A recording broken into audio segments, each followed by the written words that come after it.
Okay, so today we are going to continue talking about our renal system, talking about the kidneys, starting at the beginning of our nephron, which is our functional unit of the kidney, and walking our way through. Okay. So when we left off, we were beginning to talk about our glomerulus. Okay. So one of the big roles of the kidney is to filter your blood. And by filtering your blood, this is how we're able to regulate your blood volume, therefore help adjust blood pressure. It's also going to help us regulate the contents of the blood. Okay, so the first step was glomerular filtration, and we were looking here at our glomerulus, right? And so the process of filtration means we're moving out of the bloodstream. So in this case, we're moving out of our glomerular capillaries and into this space called Bowman's capsule or the glomerular capsule. Okay. So we're going to get to how exactly this occurs, but we're going to see that our glomerular filtration rate ends up being about 125 milliliters per minute.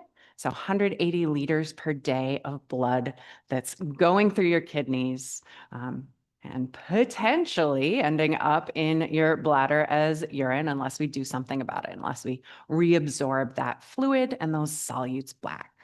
Okay, so we know that we got to cross some layers to get from our bloodstream and into the nephron. So we can see those here. We see this especially porous capillary here, our fenestrated capillary, fenestrae meaning windows here. So basically everything in your blood except for proteins can get through these fenestrae. We don't have to do anything to cross through this glomerular basement membrane. It's basically just gluing these layers together. And then finally, we're going to cross through these filtration slits here that we can see. And these are slits that are made by these foot processes, so these extensions of our podocytes, these special cells that have these pedicels that allow us to kind of make this filtration slit wider, broader, or narrower as we try to regulate our glomerular filtration rate. Okay, so as we start to talk about our glomerular filtration pressure, I find it's really helpful to link that back up to our concept of net filtration pressure, which we spoke about before when we were talking about capillaries and we were talking about that exchange between plasma and tissue. So I want you to take a second to remember that concept of net filtration pressure. We want to remember a couple things, right? We want to remember our direction, right? We want to remember our Starling's forces. So we had 4 Starling's forces before. We had ones that were in the direction of filtration. We had ones that were in the direction of absorption. And those are going to map pretty directly onto what we're talking about here in the kidney. So I'll give you a second to try and remember what those were before we dive back into how we modify this in the glomerulus.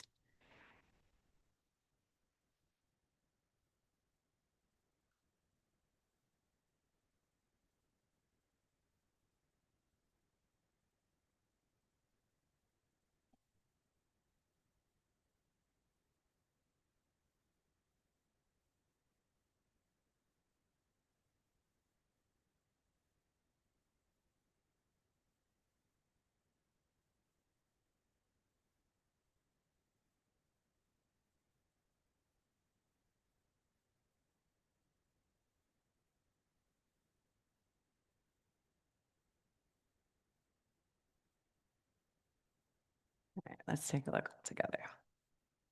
Okay, cool. Yeah. All right. So reminder from before, when we were talking about our capillaries, we were talking about filtration as being the movement from the plasma, right? So from our bloodstream into the tissue. So out of the blood into tissue, right? And we had a series of pushes and pulls, essentially driving that movement, right? So we're going to have two hydrostatic pressures that push from the location that they're in. And we have two oncotic osmotic pressures that pull towards high concentrations of solutes, specifically proteins, which is why we have that word oncotic in there. And then we give a location for each of those. So for our filtration movement, right, we had the pressure of fluid in a capillary pushing out against capillary walls towards tissue. So that was one of our filtration pressures, right? And we had in the interstitial fluid, so outside the capillary, neighboring the tissue, right, any solutes and especially any proteins, right, that can't move across cell walls and can't move across the cells of the capillary, pull water towards them through osmosis. So that interstitial fluid, oncotic and osmotic pressure, pulls water towards that interstitial space. And so that's also a force for filtration.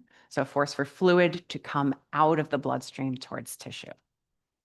So when we look at our nephron, when we look at the kidney and this structure called the glomerulus, we're really looking at those exact same forces.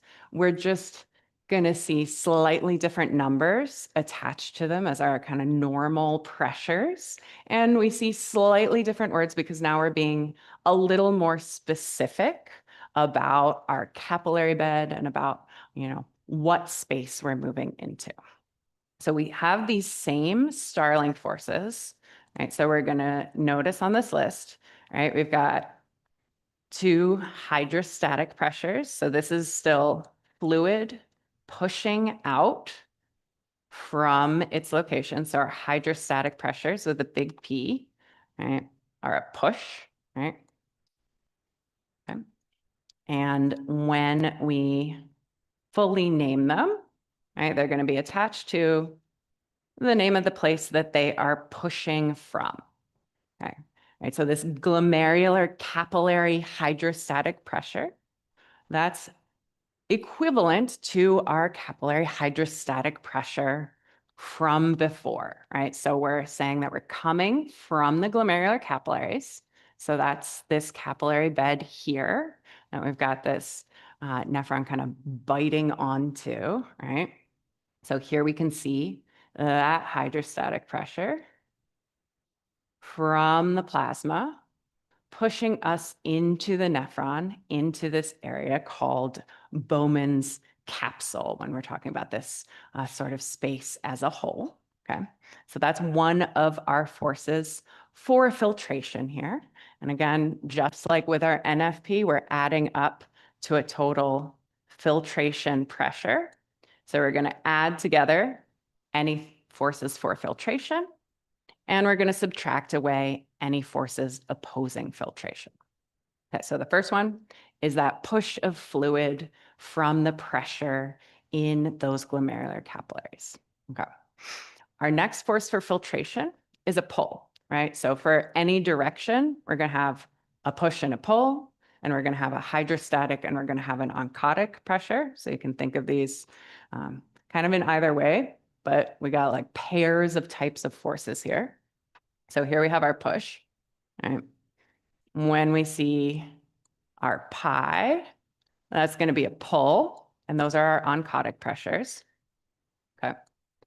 So we can push out of the glomerulus, or we can pull into Bowman's capsule. And both of those are essentially filtration, right? Those are both taking us the same direction, whether we push from here or whether we pull towards here. Okay, so our Bowman's capsule, oncotic pressure, we can see going in that same direction, that direction for filtration. So this is showing us any proteins that we might have here in Bowman's capsule in this space would pull fluid towards themselves. Okay. Now you might notice in this equation on the side, we are kind of filling in the numbers for these forces as well. I think we have them written out in the text of a future slide. But remember, just because we have a theoretical force, right? Doesn't mean that under normal conditions, you're going to see an actual value there. We saw that when we looked at our capillaries and our net filtration pressure, and that's true here as well. We hopefully don't have a bunch of proteins collecting in Bowman's capsule. We could if something goes wrong. So we got to know that conceptually that's a possibility, but this isn't something we should expect to see. Okay. So we also have our forces opposing next, right? So there's still going to be a push and a pull. There's still going to be a hydrostatic pressure and an oncotic pressure. We're just going to be flipping those locations, right? So anything sending us back towards our bloodstream here, back towards the glomerulus, is opposing filtration. Right? So we can see a hydrostatic pressure, right? So here we have that hydrostatic pressure of fluid building up in Bowman's capsule and pushing us back towards this glomerular capillary, right? Now we do have a lot of fluid coming into Bowman's capsule, so this is going to be a non-zero value, but it's not going to be all of that high, right? But we got that opposing direction pushing from Bowman's capsule. And then we have a pull back towards the glomerulus as well. So here we can see that oncotic pressure coming from proteins that are left behind in the bloodstream in the glomerulus. So we do have a lot of proteins actually that are going to stay here in the glomerulus in this capillary bed. All right, so they're going to have a tendency to pull fluid back towards themselves, trying to get us to equilibrium, right? Trying to water down that high concentration. It's ultimately not going to be enough to oppose these strong forces for filtration, but it does exist. So that's what this last one is, our glomerular capillary oncotic pressure. So when we add these together, all right, adding together our filtration, our pressures for filtration, subtracting away anything that opposes, we get a total number for glomerular filtration pressure, GFP. Okay. All right. Questions about these forces at this point? I like this is a good drawing task or maybe a flashcard task if these Starling forces are still a little fuzzy. It's been a while since we talked about them last. Right? Okay, so we're going to add on those typical values here, and we can see those directions on a slightly different image. What we have drawn in here especially are, we can see fluid here is these little purple dots, and we can see our proteins left in the capillary here as our green dots. So that's showing us a little more detail about why especially we have oncotic pressures. All right, so for our glomerular capillary hydrostatic pressure, all right, our force for filtration,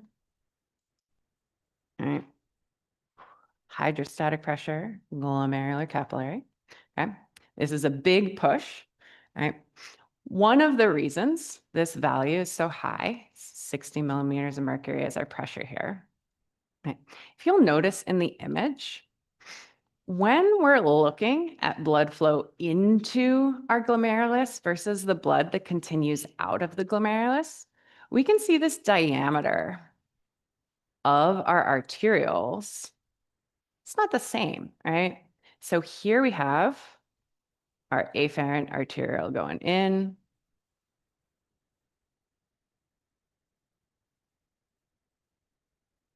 And we have our efferent arteriole going out. And because they're different in size, this means they're also going to be different in their resistance, okay? So what we have happening essentially is a buildup of pressure a little bit here in the glomerulus because we've got this narrow, higher resistance efferent arteriole. So it's kind of like pinching the end of a hose a little bit. We get a buildup of pressure here, kind of forcing some extra fluid through this kind of sieve we have between our glomerulus and Bowman's capsule. Okay. So our other force for filtration, our Bowman's capsule oncotic pressure, all right, would be the same direction. All right, so that's our pull, but this one's just theoretical for now, right? Because we don't see any little proteins here in Bowman's capsule. They should be blocked by that filtration membrane composed of the fenestrated capillary, that basement membrane, and then those filtration slits from the podocytes. So this should be 0 under normal conditions. Okay. Our forces opposing filtration, both do have actual values attached to them, right? So we can see this hydrostatic pressure of Bowman's capsule is decently high. It's not high like the glomerular capillary hydrostatic pressure is high, but we do have fluid buildup here in Bowman's capsule before we continue into the rest of the nephron, right? So we have a kind of smaller force there, right? So our other hydrostatic pressure. So now we're done with our big capital P. That's our push, right? Okay. And then we have a larger pressure opposing filtration when we look at these green dots, which are our proteins left in the plasma as it continues through the glomerulus and then eventually out our efferent arteriole. These are building up, especially as we have more and more fluid getting filtered into the nephron. All right, we're going to see a relatively high concentration of proteins building up here. So our pull towards the glomerulus here. Again, not enough to negate this glomerular capillary hydrostatic pressure, but still pretty significant. That's how we map those on here. And you got another big picture that you can work through as you try redrawing this. Make sure that you get all these concepts down. Okay. So our glomerular filtration pressure, or our GFP, right? Remember, GFP is the pressure, right? Leads to a specific glomerular filtration rate, right? So be careful when you see these two abbreviations here that you're checking whether it's a P or an R. But fortunately, when you see one go up, the other is probably also going up. All right, so our glomerular filtration pressure is how much force we have for filtration. So how much force we have for fluid to go into our nephron. And then our glomerular filtration rate is how much fluid, like in quantity, do we actually have moving, right? So that's where we get to that 125 milliliters per minute number, or that 180 liters per day, right? Okay, so this is just a percentage of the blood coming to the kidney, coming in through this afferent arteriole. It's not all of it, but is a pretty big percentage of it. And this is partially because our glomerular filtration pressure is pretty high. When we calculated out our net filtration pressure in our normal capillaries, we only got to a total of about 2 as we looked at the total length of the capillary, the arteriolar end, and our venous end, right? So our net filtration pressure. Overall, we had a force of only about 2 millimeters of mercury in total, right? But now when we look at our glomerular filtration pressure on those previous slides, it's like 16, right? So much higher, right? So when we were looking at our normal capillaries, we did see that we have some fluid buildup in tissue that we had to return to our heart through our lymphatic system. We had about 3 liters a day. 3 liters of fluid a day that you have to pull back in from that interstitial fluid from this tissue area. But when we're looking at the kidneys, we have a lot of fluid that we're going to have to make sure we bring back into the body so you don't immediately die, basically, right? So instead of 3 liters a day, we're going to have to get 180 liters back into our bloodstream. Okay. So this is not going to happen through the lymphatic system. This is going to happen through the nephron itself and how the later parts of the nephron function. Okay. A quick note about filtration fraction here. There are a lot of things that you could measure if you're measuring kidney function. This is one of them. So the filtration fraction is just basically a percentage of fluid that's going through your kidneys, right? That's going through your kidneys per minute. And in this case, we're usually looking at this on a per minute rather than per day kind of value.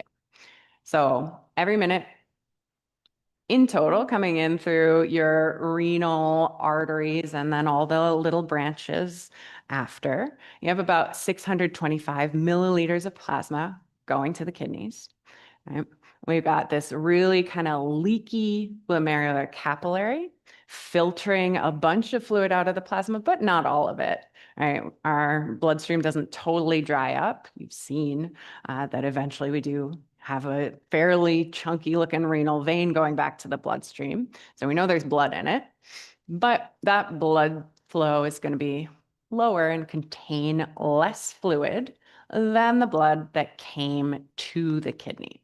So if we have 125 milliliters of fluid going into Bowman's capsule, which is the number we expect to see under normal conditions with those specific values that we just went through for the Starling's forces, you would just calculate for filtration fraction a percentage, right?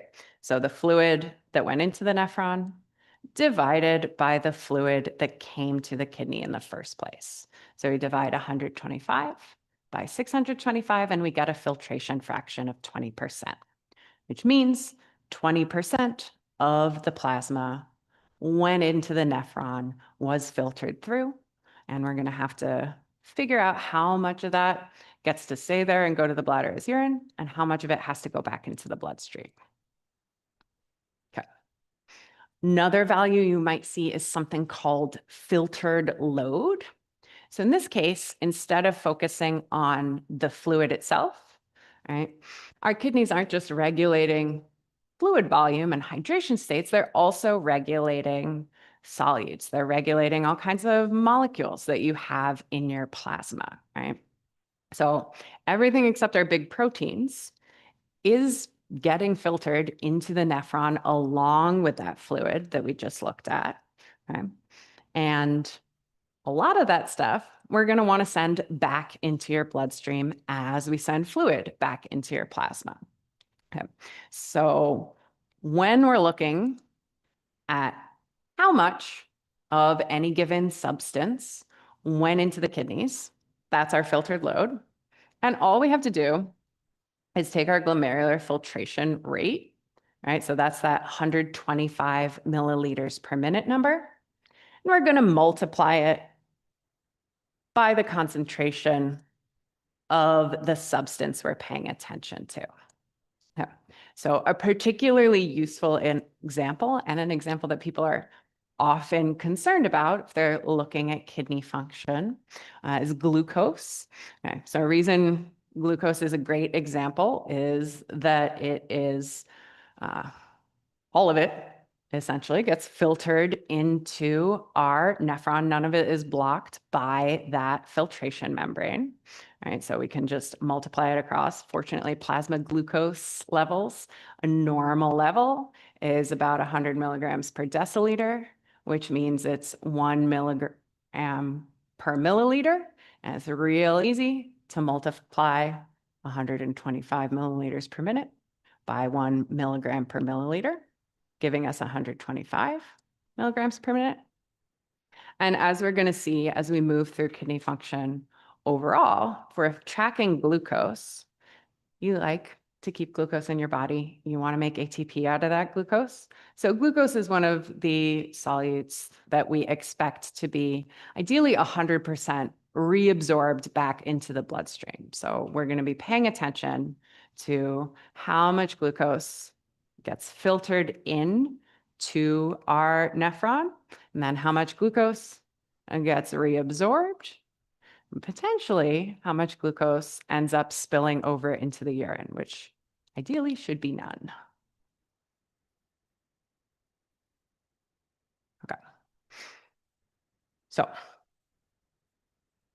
going away from those specific measurable quantities for a minute, we're going to think about how we regulate our glomerular filtration rate, right? Because we've got a lot of fluid that we're filtering here, right? And as we see, even tiny changes in glomerular filtration rate, that 125 milliliters per minute, you'd end up with a really large increase of fluid being filtered into the kidneys per day, which means potentially a lot of water loss. If that fluid is going through your kidneys in high volume, it's coming through fast, right? All our mechanisms for reabsorbing everything might not be enough to reabsorb all that excess fluid, right? So we want to make sure that you don't have too much water loss. We want to make sure that glomerular filtration rate doesn't go too far from its normal range. So our glomerular filtration rate is really highly regulated. So you can see here a relationship between that glomerular filtration rate, that GFR, and our mean arterial pressure. Okay. So the reason we're looking at these two values, right, our glomerular filtration rate and our mean arterial pressure, right, you want to think about that main force for filtration, right, that main Starling force for filtration in the kidneys. That's that hydrostatic pressure in the capillary, right? Our capillary hydrostatic pressure is the pressure of the blood, the pressure of the plasma in the glomerular capillaries, pushing towards Bowman's capsule, pushing into the nephron, right? So conceptually, if your blood pressure goes up, if that mean arterial pressure goes up, essentially your hydrostatic pressure in all of your blood vessels, you would expect to also be going up, right? We don't want wild swings in how much water loss we see, for example, as we have slight changes in blood pressure, right? We want to keep this glomerular filtration rate stable. And we can see that regulated range here, right? So from a mean arterial pressure of about 80 to 180, we can see that we're keeping that glomerular filtration rate just about flat at 125, right? So we have built-in mechanisms able to handle variation day to day and ideally through your lifetime of your blood pressure, of this mean arterial pressure. It's not to say it can't get too far, of course, right? We can see if we have a really low mean arterial pressure, we're going to have some changes to that glomerular filtration rate. If we have a really high one, again, we can see changes here, but we're working hard to keep this glomerular filtration rate stable. Okay. So there are three ways that that glomerular filtration rate gets regulated that come from the kidney itself, from the nephron itself, right? So these are our intrinsic regulation pieces. Okay. So when we're looking at our intrinsic regulation here, one of the things we want to notice, right, is the composition of these blood vessels and the cells around them, right? So we're going to look first here at our arterioles, right? So our arterioles coming in, all right, they're going to have a capillary endothelial layer, not really labeled. They're also going to have, like every other arteriole, a smooth muscle layer. So we're going to imagine that being about here, right? I don't think they've got those cells labeled, right? But we know they're there because this is an arteriole and we know arteriole has smooth muscle. Okay? So this first piece, our myogenic regulation. Right? We're imagining that blood coming in through the afferent arteriole into our glomerular capillary bed. If our blood pressure goes up, right, if suddenly we have more blood volume, more pressure on those walls, you'd imagine that arteriole expanding a little, right? Just like when you put extra water into a water balloon, right? We're going to see a bit of stretch, okay? Now, when that smooth muscle gets stretched, it doesn't like it, right? We kind of know that about smooth muscle. It likes to kind of snap back, right? So one way that we're regulating our glomerular filtration rate is that smooth muscle, as we start to see pressures go up, is going to try to snap back and kind of clamp down how much blood is actually making it to the glomerulus in the first place. So we've got this contraction in response to stretch. That's our myogenic regulation. So we can remember that by remembering that myo is a prefix that we usually see associated with muscles, right? So myogenic, generated by the muscle. That's one piece of regulation. This is a pretty major one. Another thing that we see is tubuloglomerular feedback, right? So this is going to be your tubules talking to your glomerulus and giving it feedback about how much fluid is actually moving through this nephron, right? And therefore, like how we might want to adjust our glomerular filtration rate to keep that fluid rate kind of steady or within an expected range. So when we're looking here at our renal corpuscle, which is the glomerulus and Bowman's capsule, with Bowman's space inside it, we can see we also have this juxtaglomerular complex next to it. So juxta meaning next to, basically, glomerular next to the glomerulus. We had a variety of different cell types here, and they have different functions. But one of the particularly important ones, certainly for our regulation of glomerular filtration, are our macula densa cells. Okay, so we can see these macula densa cells here, okay? And you can see that while they are outside this renal corpuscle, they're outside this business with our glomerulus and Bowman's capsule, they are still actually lining part of a nephron, right? So here we can see that this is just lining later parts of our nephron, our functional unit of the kidney, right? So this is actually as we have this tube network coming back up and passing by the beginning, right? Because we got this kind of loop, okay? So this means that these macula densa cells in these later parts of the nephron can sense how much fluid and what concentration of solutes we see in that fluid as we're about to go to the bladder, essentially, right? So in response, they secrete paracrine factors. Paracrine factors are just kind of like endocrine factors, like hormones, except they're more local, right? So paracrine factors are just a chemical signal that's not going very far. So these paracrine factors go back and talk to our neighboring cells in our arterioles, right?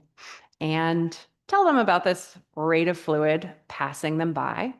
And if there's too much, if we see an increase in fluid, right, this means that too much plasma is getting filtered, essentially, right? If we've got too much stuff coming out, headed towards the bladder, right, this means it's a good time to kind of clamp down that flow to the kidney. So in response, we see the smooth muscle of those arterioles, again, contracting, right? So tubuloglomerular feedback is still just a contraction of smooth muscle like the myogenic regulation was, except now it's in response to the contents of these later parts of the nephron. Okay. Finally, we have mesangial cell contraction. Okay, so our mesangial cells are located here between our capillaries. So they are actually kind of embedded in among those branches around the glomerulus. Those are mesangial cells. Okay. And we can think of them working basically the same way as the smooth muscle in the arterioles did. So when we have too much flow going through the glomerulus, they can also kind of contract down, kind of squeeze the glomerulus itself a little bit to slow down flow and slow down filtration here.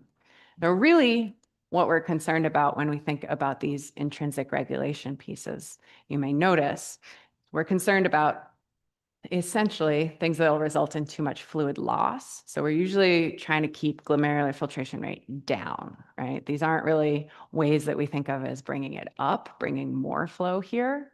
We're usually thinking about, okay, we got a situation where we have like really high blood pressure, right? Our blood pressure is going up, maybe for a temporary reason, right? Maybe you're exercising, or maybe you just have high blood pressure. Right, so these are ways that we can keep your kidneys functioning normally, even with rises in blood pressure. Low blood pressures, kind of a different problem. I'm going to handle that differently. Okay, so as you can see on these flow charts, in both cases, we're looking at rises in mean arterial pressure and how we handle them, right? So what we're seeing is with this increase in pressure, here we're looking at our first our myogenic response, right? So myogenic regulation, right? We're seeing that stretch of the arterial or smooth muscle, resulting in that bounce back. So we constrict that smooth muscle, which means that we've increased resistance as we bounce back, right? Because that gets smaller, higher resistance, so we're not going to have as much flow of blood through that vessel, which means that we're going to have less blood making its way into the glomerulus.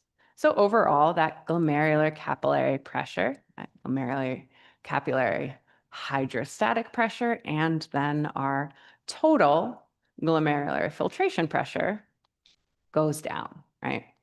So once it goes down, we have a negative feedback loop. So this will go back to normal as we return this. Okay.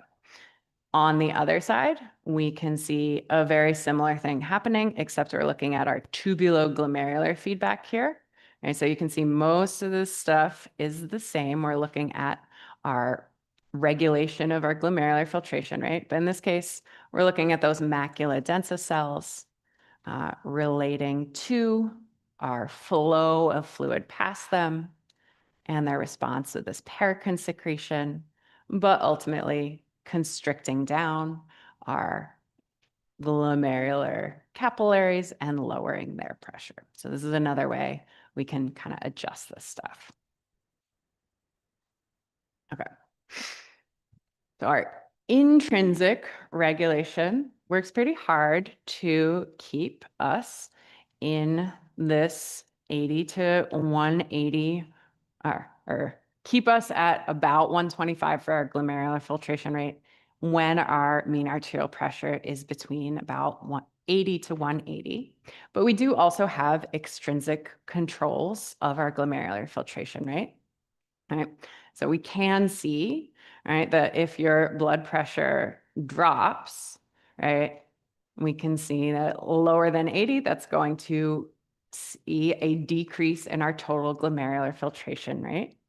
Right, so ways that we might be adjusting this include our extrinsic control of glomerular filtration rate, kind of indirectly. A lot of the extrinsic control of glomerular filtration rate that we're going to see is ways we regulate our mean arterial pressure in the first place. So this is a kind of lower priority for new information that we're adding to the kidneys here. But we'll notice that we have a familiar player here, our sympathetic nervous system. All right. So in this case, we're looking at an example of a drop in blood volume, right, and a drop in pressure. For example, this might be because you are hemorrhaging and losing blood, or maybe you're just sweating and losing a lot of fluid to do some temperature regulation. So we ran through some of these effects when we talked about our cardiovascular system. So if you have a drop in venous pressure here, so blood returning to the heart, you'd have a drop in venous return and ultimately your cardiac output, which means you see a drop in mean arterial pressure, right? So in response to drops in mean arterial pressure, we know we have pressure receptors, right? Essentially, we have baroreceptors detecting and responding to this. We remember that we talked about our whole big baroreceptor reflex, right? As a way that we bring our mean arterial pressure back up, right? We talked about that when we were talking about why you might see kind of graying vision or get dizzy if you stand up too fast, but usually you shouldn't, right? Usually you are adjusting your blood pressure pretty quickly. Right, so that had largely to do with our sympathetic nervous system, right? So our sympathetic nerves jump into action when we see this lowered mean arterial pressure sensed by those baroreceptors. So those sympathetic nerves affect arterioles throughout your body, and our arterioles in the kidney are no exception. So we're going to see sympathetic nerves going to the kidney, to this renal system, also activate as the rest of the sympathetic nervous system is activating. And they are going to have the same effect on the arterioles in the kidney that we saw throughout the rest of the body, right? So we're going to see largely vasoconstriction. So what's going to happen in our arterioles in the kidneys, which means that we are going to be raising our renal vascular resistance here. And the way that this helps us kind of fix the whole system is that initially you'll see that we have our glomerular filtration rate kind of going down here, right? Which might be a little counterintuitive because we just said our mean arterial pressure is going down. And so we might initially think, oh, from a kidney perspective, maybe we want that glomerular filtration rate to go up. But the convenient thing here is that when you have your glomerular filtration rate go down, this means you're not losing as much fluid, right? And that fluid is the fluid that's supposed to be in your veins, in your arteries, in the plasma, in the cardiovascular system, right? So when we let our glomerular filtration rate go down, when we see these drops in blood pressure, that means that you're going to urinate less, you're going to see less urine flow, which means you see less fluid loss. So ultimately, our overall effect is hopefully going to be a negative feedback loop overall on blood volume. So keeping more of that fluid in your body, keeping your blood volume up is hopefully going to reverse that drop in mean arterial pressure, which will then correct your glomerular filtration rate and bring it back to normal.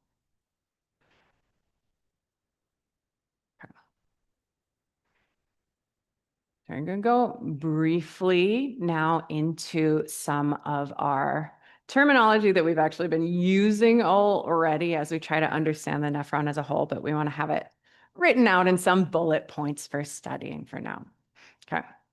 And I know that I think there was one of these questions. I got a little ahead of myself on your quiz over the weekend, so I did turn that into a bonus question if you were concerned about that or if you noticed that. So I'll go and make sure that everybody got credit for that, even if you did it before I noticed. Okay, so we got our filtration from our glomerular capillary, fluid moving into Bowman's capsule into the beginning parts of our nephron.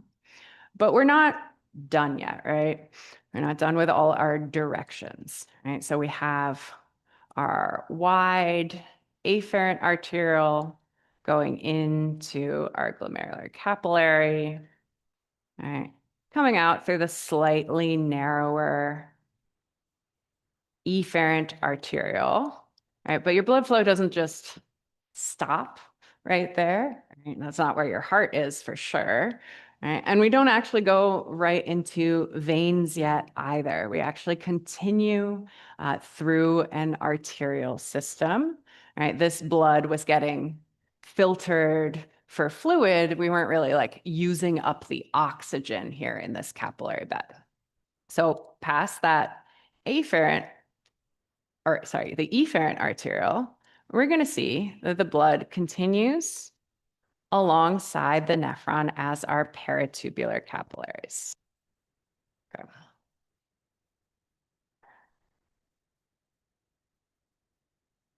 So this is another capillary bed, essentially, next to our nephron. So this is our efferent, arterial, and that was our glomerulus. We'll just give it a big G.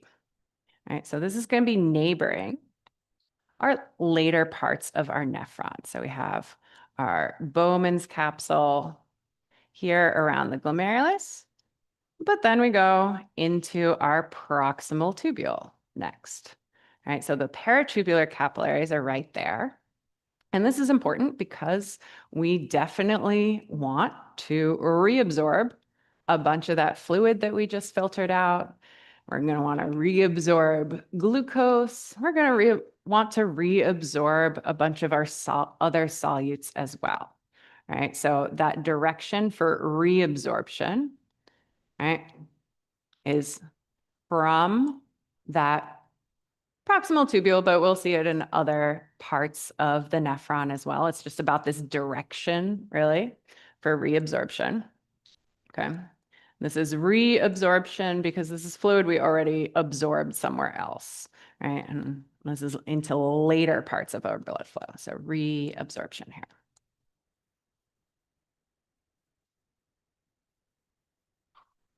So we're going to see a lot of this happening really immediately. Most of our reabsorption is going to be happening from the proximal tubules into those peritubular capillaries. And when we're in the proximal tubule, there's going to be practically no regulation of this. And by that, I mean, we're not going to be like regulating this reabsorption with hormones or nerves or anything like that. We are going to see predictable amounts of reabsorption based on things like gradients, right? Gradients of different solutes, especially. So not to say you can't know how much of this happens, just to say this isn't like getting a signal from somewhere else. It's important to realize because we're going to see that in the last parts of the nephron, the distal tubules and the collecting ducts, we will see a little bit of reabsorption again, but that's going to be dependent on signals coming from the rest of your body, telling your kidney about your hydration state, telling your kidneys about like, okay, we actually really need to keep this fluid. We need fluid loss to not be happening, versus it's okay to urinate out a bunch of fluid. So when we're looking at reabsorption, we're first thinking a lot about our proximal tubule, which means we want to know about the cells of the proximal tubule, which are pretty simple. We got an epithelial cell layer. So the renal epithelial cells are what make up the walls of that proximal tubule. And then we got a capillary endothelial layer. So just the typical lining of the inside of a capillary. So when we focus in on this next time, we're going to be paying attention to what is and isn't absorbed in the proximal tubule. We're going to focus in a lot on things like water, right? We can see 99.2% of that water that we filtered is going to get reabsorbed here in the proximal tubule. Right? Glucose, ideally 100%. And we can see that there are a lot of other solutes with really high levels of reabsorption. So this is where we'll pick up next time.